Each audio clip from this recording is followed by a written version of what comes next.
मलाई अगर एक बार पनि सुन्नुभयो र कसैले चिन्नुहुन्छ, कसैले जान्नुहुन्छ, कसैले भाइ भन्नुहुन्छ, कसैले साथी,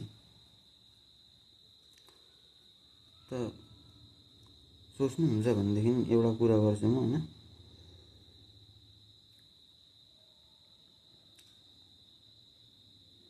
अलिकति पनि यो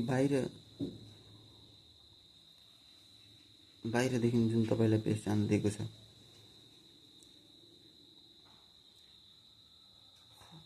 र त्यसलाई हटाएर भित्रको पहिचान के हो, वास्तविक तपाईँको पहिचान के हो, त्यो अगर जान्नु छ भनेदेखि म नाम भन्छु, उनीहरूको जीवनमा तपाईँ जानैपर्छ,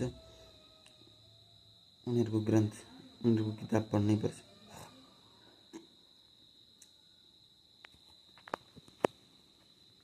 त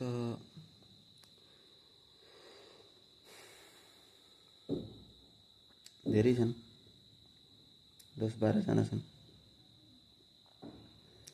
एक तपाईँको आदि शङ्करदेखि सुरु गरेर आदि शङ्कराचार्य, अष्टावक्र, कृष्णको श्रीमद् भागवत गीता, रामको योग वशिष्ठ सार, शिवको शिवसूत्र, उपनिषद,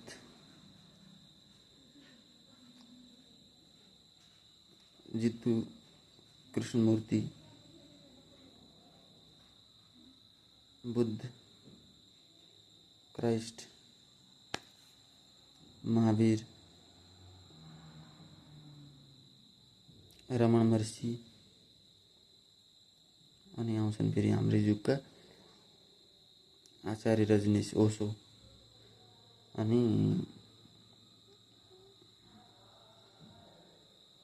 फेरि अहिले उसी जिउँदैछन्, जीवितै छन् अहिले पनि,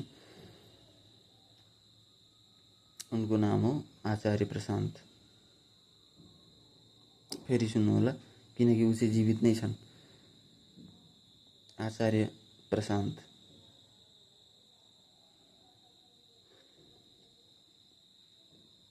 उनीहरूको किताब र उनीहरूको जीवनको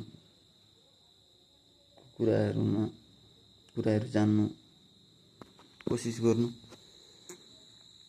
अनि मात्रै जीवनको धारा फेरि सुरु हुन्छ अर्को।